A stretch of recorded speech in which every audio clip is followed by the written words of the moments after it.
A retired teacher standing in her driveway at 6 in the morning, watching as 3 tow trucks simultaneously arrived to haul away every car on her street. Her neighbors peek through curtains in confusion and terror as their vehicles disappear one by one. But this wasn't some city-wide crackdown or parking violation sweep. This was the result of one woman's calculated revenge against the most tyrannical HOA board in suburban history. What started as a simple dispute over garden gnomes had spiraled into a neighborhood war that would expose corruption, destroy reputations, and ultimately bring down an entire power structure. The question isn't whether justice was served. It's whether the price of victory was worth the chaos that followed. Marguerite. Chen had spent 37 years shaping young minds as an elementary school teacher, and retirement was supposed to be her reward. At 62, she had earned her peaceful mornings tending to her garden, her afternoon walks around Willowbrook Estates, and her evenings reading mystery novels on the front porch of her modest 2-story home. The neighborhood had seemed perfect when she and her late husband David bought the house 15 years ago. Tree-lined streets, well-maintained properties, and a sense of community that reminded her of the small town where she grew up. Willowbrook Estates wasn't the fanciest development in the city, but it had character. The homes built in the 1980s featured a mix of architectural styles that somehow worked together harmoniously. Margaret's house sat on a corner lot with a wraparound garden that had become her pride and joy. She had spent countless hours cultivating roses, planting seasonal flowers, and creating a small vegetable patch that provided fresh tomatoes and herbs throughout the summer. The neighbors often complimented her green thumb, and she took quiet pride in maintaining what many considered the most beautiful yard in the subdivision. The Homeowners Association had existed since the neighborhood's inception, but for most of Margaret's time there, it operated like a sleepy bureaucracy. Monthly meetings drew maybe a dozen residents who discussed mundane topics like snow removal contracts and mailbox maintenance standards.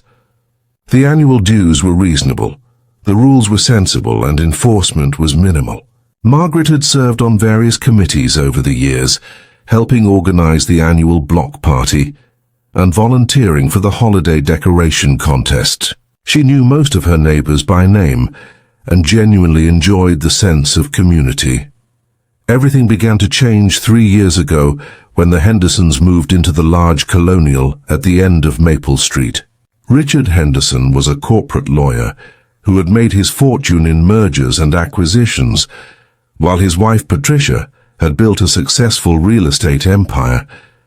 They arrived with obvious wealth, luxury cars, professional landscaping, and an attitude that suggested they were accustomed to getting their way. Within 6 months of their arrival, Richard had maneuvered himself onto the HOA board, and by the end of their first year, he had been elected president. The transformation was gradual but unmistakable. Monthly meetings that once lasted an hour began stretching to 3 hours, as Richard introduced new committees, revised bylaws, and implemented what he called enhanced community standards.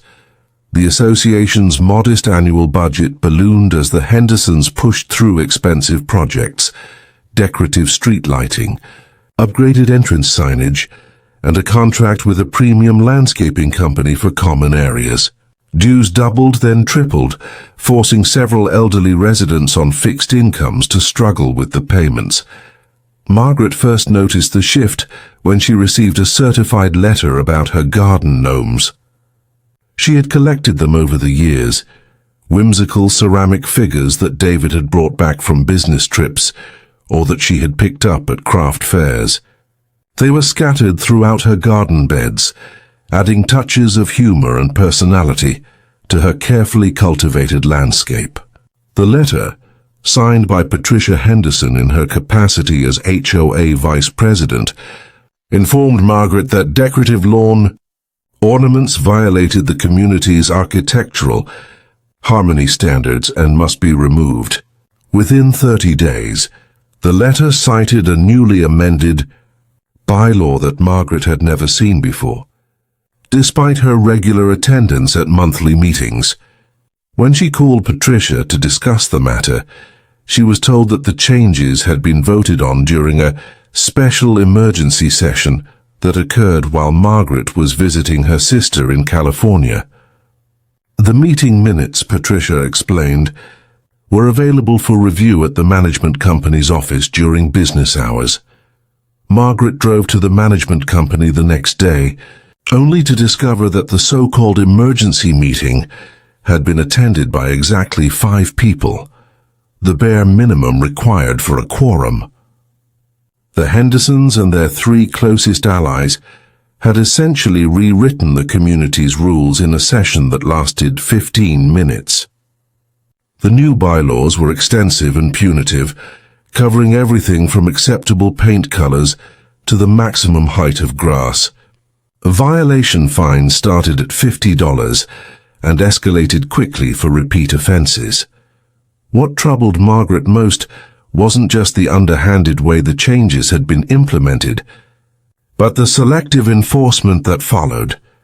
The Hendersons' own property featured an elaborate water fountain that clearly violated the noise ordinance, and their security cameras monitored not just their own driveway, but portions of the public street.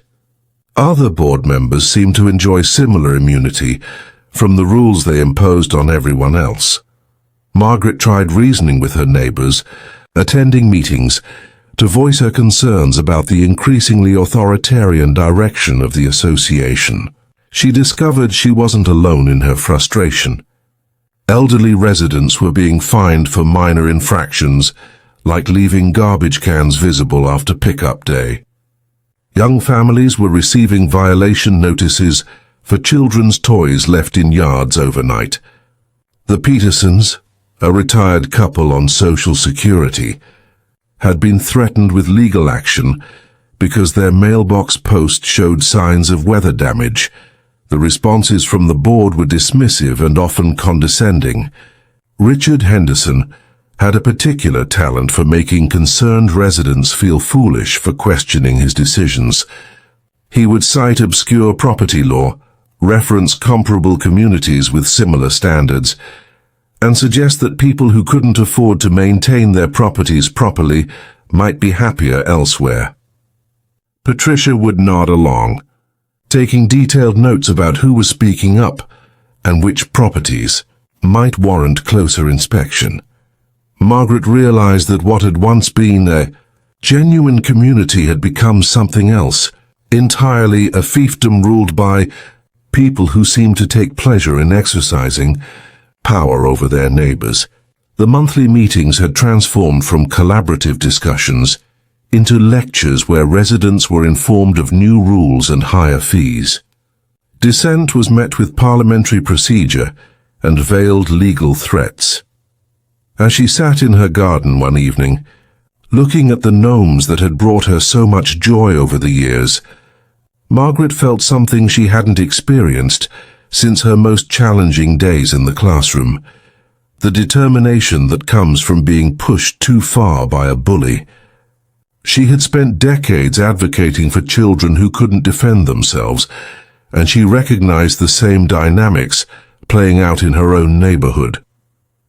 The Hendersons had mistaken her quiet nature for weakness, her age for vulnerability, and her desire for peace for an inability to fight back.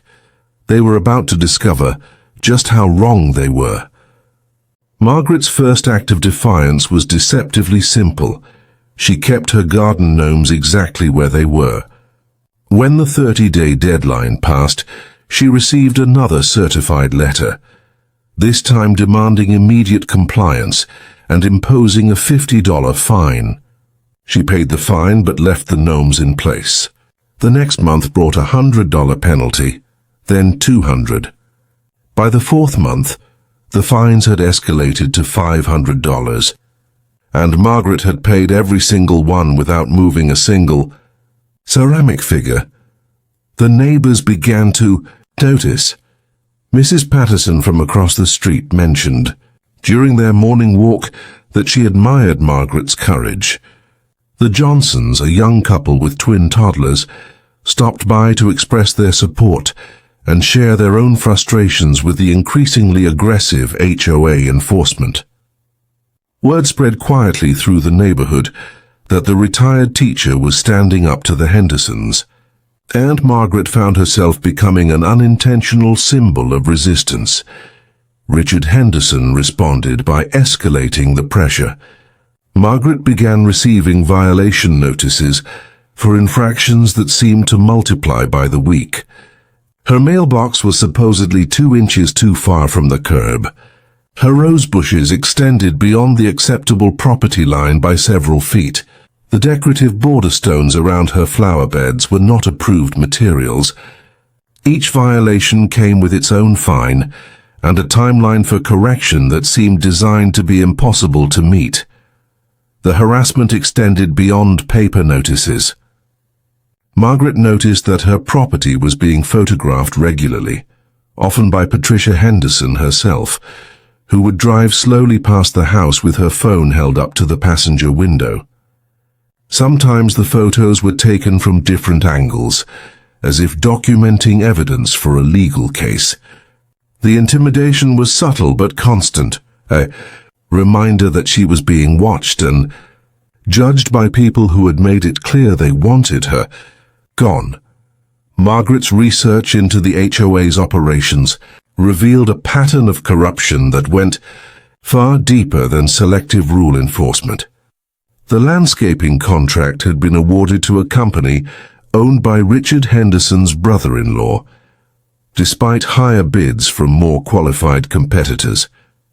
The community's reserve fund, which should have contained nearly $200,000 collected over years of dues payments, had been depleted through a series of questionable expenditures approved by the board without homeowner input. Most troubling was the discovery that several long-time residents had been systematically targeted for harassment until they sold their homes and moved away. The Hendersons' real estate company had coincidentally been the listing agent for most of these properties, purchasing them at below-market prices through shell companies before reselling them at substantial profits. The pattern was clear to anyone willing to look. The HOA was being used as a tool to force out undesirable residents and artificially manipulate property values. Margaret brought her findings to the next monthly meeting, armed with documents and prepared to expose the corruption. She arrived early to find that the meeting location had been changed at the last minute to the Hendersons' home, with notice sent only to board members and their allies. When she showed up at the new location, she was informed that the meeting was full, and she would need to submit any comments in writing for consideration at the next month's session. The retaliation came swiftly. Within a week, Margaret received a formal letter from Henderson and Associates law firm Richard's own practice, threatening legal action for persistent violations of community standards and willful defiance of legitimate association authority. The letter demanded immediate payment of all outstanding fines, totaling over $3,000, plus legal fees that would bring the total to nearly $10,000. If payment wasn't received within 10 days, the association would file a lien against her property and begin foreclosure proceedings. Margaret had expected this escalation, but seeing it in writing still sent a chill through her. She had saved diligently throughout her teaching career and could afford the fines, but the precedent being set was terrifying. If the Hendersons could force her out through manufactured violations and legal threats, no one in the neighborhood was safe from their targeted harassment. The stress began to affect Margaret's health and daily routine. She found herself checking the mailbox with dread each afternoon, wondering what new violation notice or legal threat would arrive. Her morning garden time became tainted by the knowledge that her every move was being documented and scrutinized. Sleep became elusive as she lay awake, planning her next moves and worrying about the financial and legal consequences of continued resistance. But Margaret's background as an educator had taught her that bullies only grow bolder when their victims retreat. She paid the outstanding fines under protest and hired her own attorney, a sharp young woman named Sarah Martinez, who specialized in HOA disputes and had seen similar cases of board abuse. Sarah's initial review of the documentation confirmed Margaret's suspicions. The association was operating outside its legal authority. The selective enforcement constituted discrimination, and the financial irregularities suggested potential criminal activity. The discovery phase of Margaret's legal preparation uncovered even more disturbing information. Security camera footage from neighbors willing to share revealed that HOA board members were trespassing on properties to document violations, sometimes entering backyards without permission to photograph private areas. The association's insurance policy had been modified to exclude coverage for legal actions against board members, meaning that any lawsuits would be paid from the community's reserves, essentially forcing residents to fund their own persecution. Margaret learned that the Hendersons had attempted similar takeovers of two other communities before moving to Willowbrook Estates. In both cases, they had gained control of the associations, driven out longtime residents through harassment, and profited from the resulting property turnover. Legal challenges in those communities had been settled out of court with confidentiality agreements, allowing the pattern to continue unchecked. The breaking point came during the December holiday season. Margaret had always participated in the neighborhood's Christmas decoration contest, creating elaborate displays that brought joy to children and adults alike. This year, she received a violation notice before her decorations were even fully installed. The notice claimed that her display exceeded the allowable square footage for holiday decorations and created a safety hazard by encouraging pedestrian traffic. The accusation was absurd. Margaret's display was modest compared to several others in the neighborhood, and it had never caused any safety issues in previous years. But the timing was clearly intended to humiliate her during a season when the entire community would be watching. The $50 fine was accompanied by a demand that the decorations be removed within 48 hours or face escalating penalties. Margaret's neighbors had watched the systematic harassment with growing unease, but the attack on her Christmas display finally mobilized them to action. The Johnsons organized a petition supporting Margaret's right to maintain reasonable holiday decorations. Mrs. Patterson started a phone tree to ensure that more residents would attend the next board meeting. Even families who had previously remained neutral began expressing outrage at the obvious targeting of a well-respected community member. The Hendersons responded to this show of solidarity with barely concealed fury. Richard announced that the January board meeting would include a vote on additional special assessments to cover increased legal and administrative costs associated with resident non-compliance. The message was clear. Anyone who supported Margaret would pay a financial price for their defiance. Margaret realized she was facing a crucial decision point. She could continue paying fines and fighting individual battles while watching her neighbors suffer retaliation, or she could escalate her resistance in a way that would force a final confrontation. The teacher in her knew that sometimes the only way to stop a classroom bully was to expose them completely. regardless of the personal cost. Late one evening, as she sat surrounded by boxes of documents and legal papers, Margaret made a phone call that would change everything. She had discovered that the local news station's investigative team was working on a series about HOA abuse in suburban communities. The reporter, Jake Morrison, had been looking for a case study that would illustrate the broader pattern of corruption and harassment. Margaret's story had all the elements Morrison needed: a sympathetic victim, clear documentation of abuse, financial irregularities, and a community living in fear of their own association. But he warned her that going public would likely trigger the most aggressive retaliation yet. The Hendersons would have nothing to lose and would use every weapon in their arsenal to destroy her reputation and financial security. As Margaret hung up the phone, she looked out her window at the garden gnomes that had started this entire conflict. In the moonlight, they seemed to be standing guard, ready to face whatever challenges lay ahead. She had spent her career teaching children that standing up to bullies was worth the risk, even when the odds seemed impossible.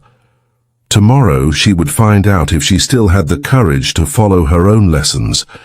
The news van arrived at Willowbrook Estates on a crisp Tuesday morning in February, just as Patricia Henderson was conducting her daily patrol of the neighborhood with her camera phone. Jake Morrison and his crew had spent weeks verifying Margaret's documentation and interviewing other residents who were finally willing to speak on camera about the systematic harassment they had endured. The investigative team had also obtained copies of financial records that revealed the full scope of the Hendersons' corruption.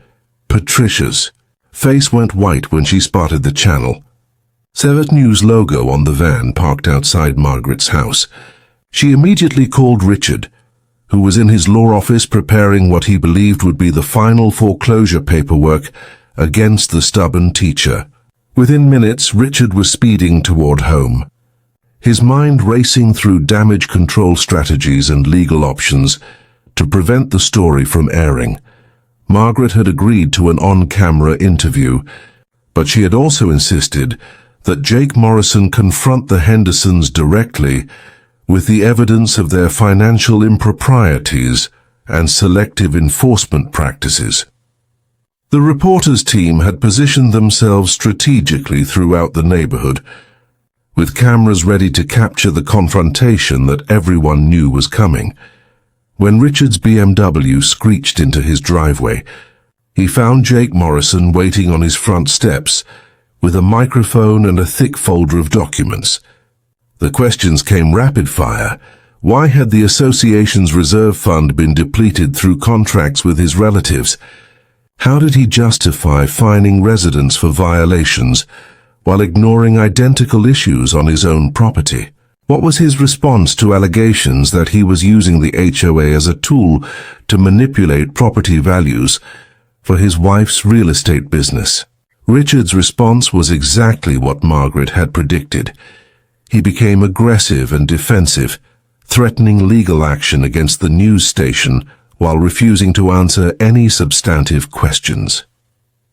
He demanded that the cameras be turned off and ordered the news crew to leave his property immediately. When Jake Morrison calmly explained that they were on a public street and had every right to ask questions, Richard's composure completely cracked.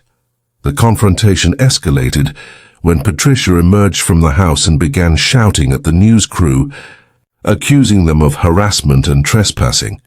She grabbed for Morrison's microphone, creating a physical altercation that was captured in high definition. The footage showed a woman who had spent months intimidating her neighbors, now completely losing control when faced with legitimate scrutiny of her actions. But Richard Henderson's worst mistake was his decision to call the police and claim that the news crew was threatening him and his wife. When officers arrived, they found Jake Morrison calmly presenting his press credentials, while the Hendersons continued their increasingly erratic behavior. The contrast was stark. Professional journalists doing their job versus two people who appeared to be having simultaneous nervous breakdowns. The police encounter took an unexpected turn when one of the responding officers recognized Richard Henderson's name. Officer Maria Santos had been part of a task force investigating HOA-related fraud in the county, and Henderson's activities had already attracted attention from multiple law enforcement agencies. When she saw the financial documents that Jake Morrison had obtained, she realized she was looking at evidence of potential criminal activity. Margaret watched the chaos unfold from her front porch, surrounded by neighbors who had come out to witness what everyone understood was a decisive moment. The Petersons, who had been threatened with legal action over their mailbox, stood beside the Johnsons, whose children had been traumatized by constant violation notices about their toys. Mrs. Patterson held Margaret's arm, both women understanding that years of systematic harassment were finally being exposed to public scrutiny. The situation exploded when Richard Henderson made the catastrophic decision to approach Margaret directly, apparently believing he could intimidate her into backing down, even with cameras rolling. His words were captured clearly by multiple microphones as he told her that she had made the biggest mistake of her life by involving the media, and that he would personally ensure she lost her home and her reputation. Margaret's response was calm, measured, and devastating. She looked directly into the camera and recounted the months of harassment, the escalating fines, the financial corruption, and the systematic targeting of vulnerable residents. She presented documents showing how the Hendersons had enriched themselves at their neighbors' expense while creating an atmosphere of fear and intimidation that had destroyed the community's sense of safety and belonging. But the most damaging moment came when Patricia Henderson, apparently unaware that she was being recorded, began making threats against other residents who had supported Margaret. She specifically mentioned the Johnsons' immigration status and suggested that their participation in the petition might result in unwanted attention from federal authorities. The racist undertones of her comments were unmistakable, and Jake Morrison pressed her to clarify exactly what she meant by her threats. Richard realized that his wife had crossed a line that would have serious legal consequences, and his attempts to silence her only made the situation worse. He physically tried to pull Patricia away from the cameras, leading to a shouting match between husband and wife that revealed the toxic dynamics at the heart of their operation. Patricia accused Richard of being weak and spineless, while he blamed her for being reckless and stupid. The breaking point came when Officer Santos announced that she would be conducting a formal investigation into the association's financial practices based on the evidence she had observed. She informed Richard Henderson that he should contact an attorney, as his law license could be at risk if the allegations of using his position for personal enrichment were substantiated. The irony was perfect. The man who had spent months threatening his neighbors with legal action was now facing genuine legal jeopardy himself. Margaret realized that the confrontation had exceeded even her most optimistic expectations. The Hendersons had not only revealed their true character on camera, but they had also provided law enforcement with grounds for criminal investigation. The financial documents that Jake Morrison had obtained, combined with the recorded threats and admissions, created a case that would be impossible for them to survive professionally or legally. The climax reached its peak when Patricia Henderson, apparently realizing that her outburst had been recorded, attempted to claim that her threats had been taken out of context. Jake Morrison played back the audio clearly, asking her to explain what context would justify threatening residents based on their immigration status or suggesting that supporting their neighbor constituted grounds for federal investigation. Richard Henderson's final act of desperation was to announce that he was calling an emergency HOA meeting to discuss the security breach created by allowing news crews into the neighborhood. He declared that any resident who had participated in the media coverage would face immediate legal action for violating their homeowner agreements. The threat was so obviously retaliatory and legally groundless that even Officer Santos shook her head in amazement.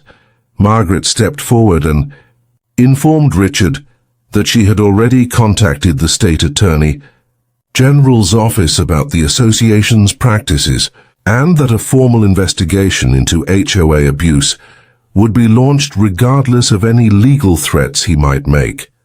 She had documentation of similar patterns in his previous communities, evidence of financial irregularities, and testimony from multiple residents about the systematic harassment they had endured. The confrontation ended with the Hendersons retreating into their house, while news cameras continued rolling, and neighbors finally felt safe to express their anger and frustration openly.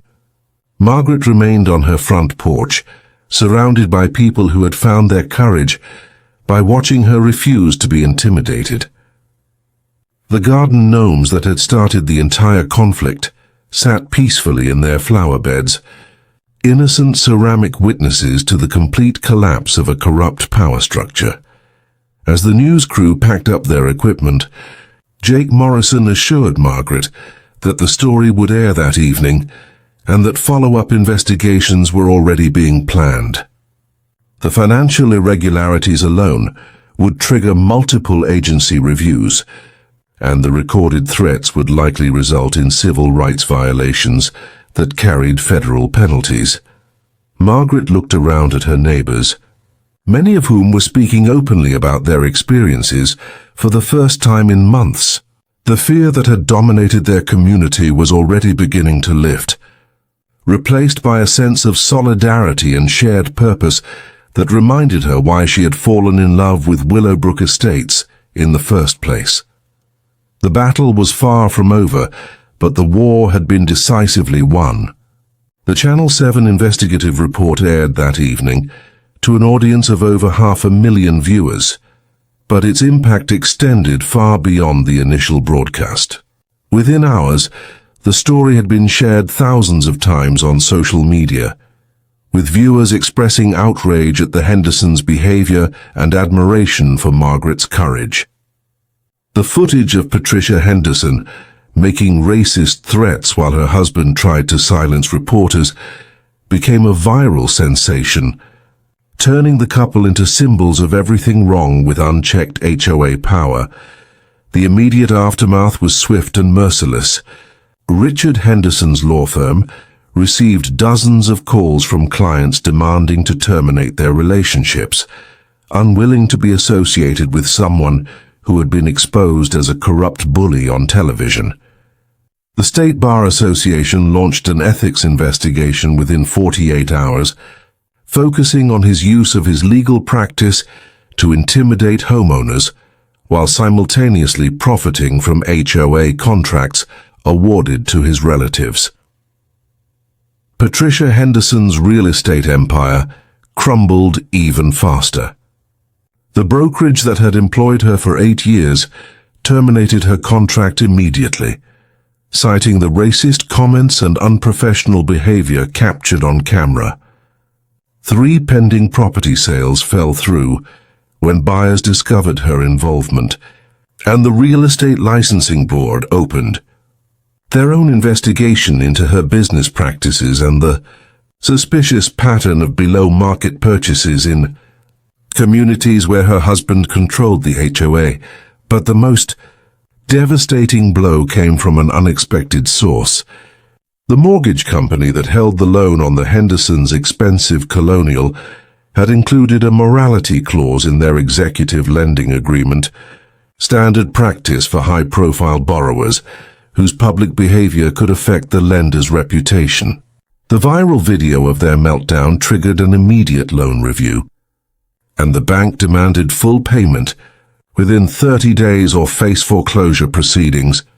The financial investigation launched by the State Attorney General's office uncovered a web of corruption that exceeded even Margaret's worst suspicions. The HOA's depleted reserve fund had been systematically looted through inflated contracts with Henderson family businesses, unauthorized legal fees, and management expenses that had no legitimate basis. The total amount of misappropriated funds exceeded $400,000, qualifying the case for federal prosecution under racketeering statutes. Margaret found herself at the center of a media storm that brought national attention to HOA abuse. Her phone rang constantly with interview requests from newspapers, magazines, and television programs, eager to tell the story of the retired teacher who had taken down a corrupt power structure. She appeared on 3 national morning shows, always emphasizing that her fight had been about protecting her neighbors rather than seeking personal revenge. The legal consequences for the Hendersons mounted daily. The FBI's white-collar crime unit seized their financial records as part of a broader investigation into HOA fraud schemes. The IRS launched an audit of both their personal and business returns, focusing on unreported income from the property manipulation scheme. Immigration officials began reviewing Patricia's threats against the Johnson family, which could constitute federal civil rights violations carrying substantial penalties.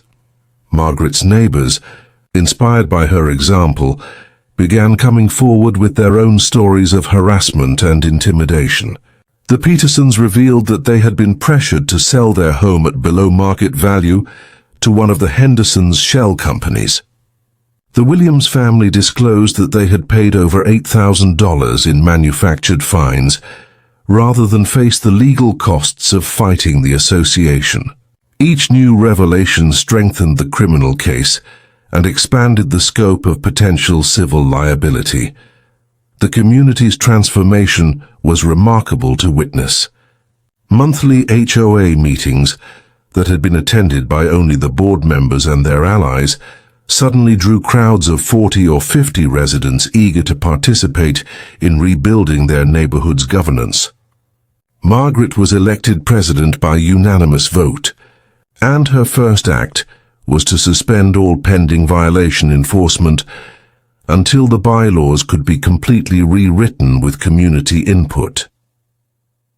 The financial recovery proved more complex than the governance changes.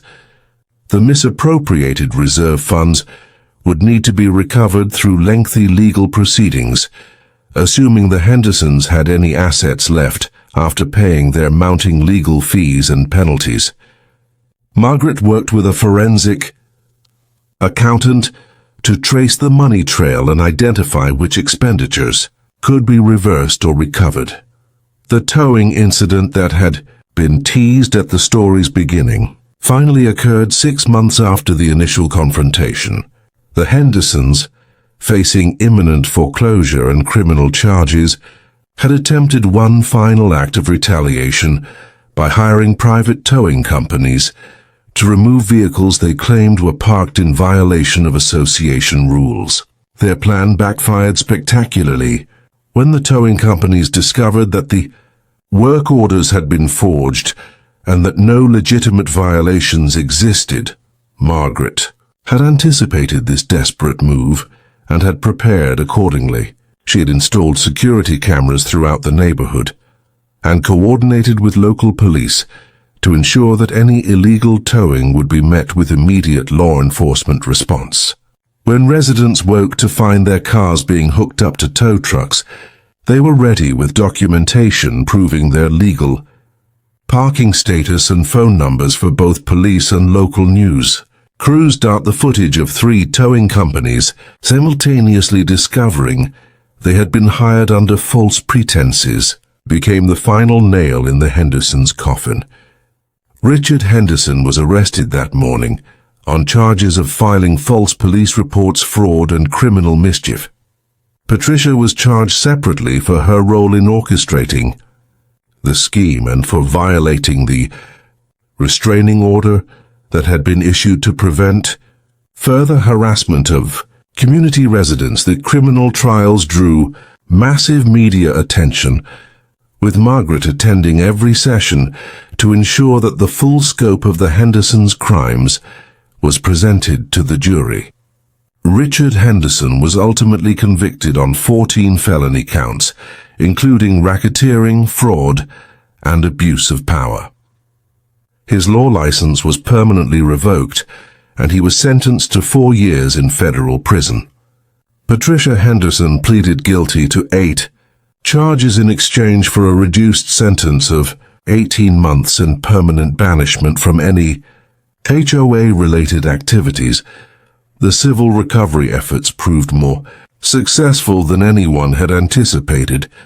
The sale of the Hendersons' assets, including their home, luxury vehicles, and business interests, generated enough funds to fully restore the community's reserve account and provide restitution to residents who had been victimized by the fraud scheme. Margaret insisted that the excess funds be used to establish a legal defense fund for residents of other communities facing similar HOA abuse. Margaret's story inspired legislative changes at the state level. The Margaret Chen Act established stronger oversight requirements for HOA boards, mandated financial transparency, and created criminal penalties for selective enforcement of community rules. The law also established a state ombudsman office where residents could report abuse without fear of retaliation. The national impact extended even further. Margaret became a sought-after speaker at community organization conferences, sharing her experience and encouraging other residents to stand up against corrupt leadership.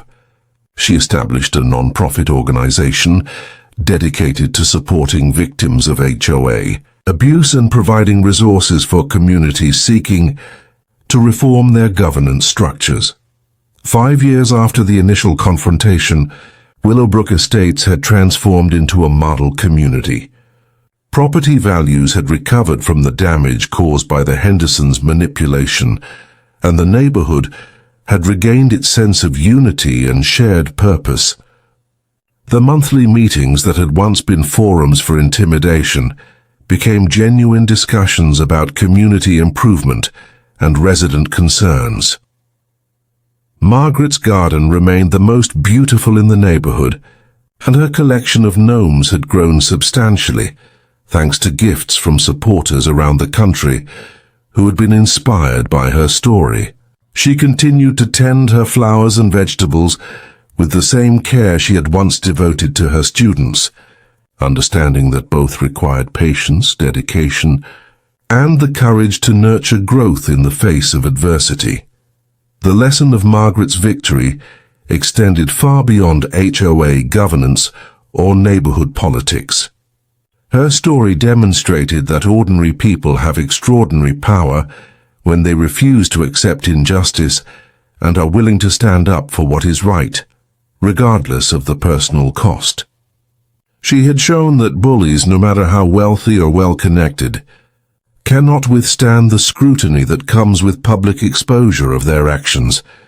Perhaps most importantly, Margaret's experience proved that communities are strongest when residents support each other against those who would abuse their power.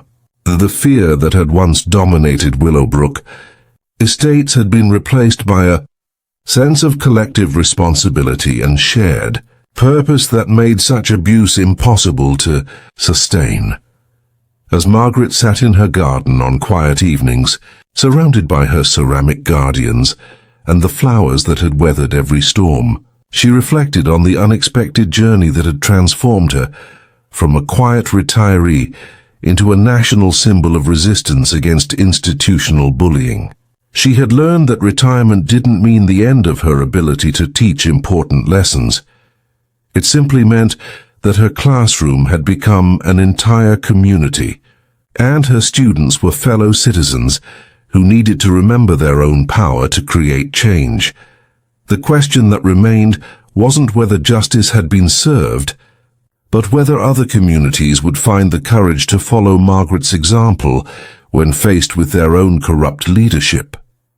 Her story continued to spread, carried by people who understood that the price of freedom is eternal vigilance, and that sometimes the most important battles are fought not by professional activists or politicians, but by ordinary citizens who simply refuse to be intimidated into silence.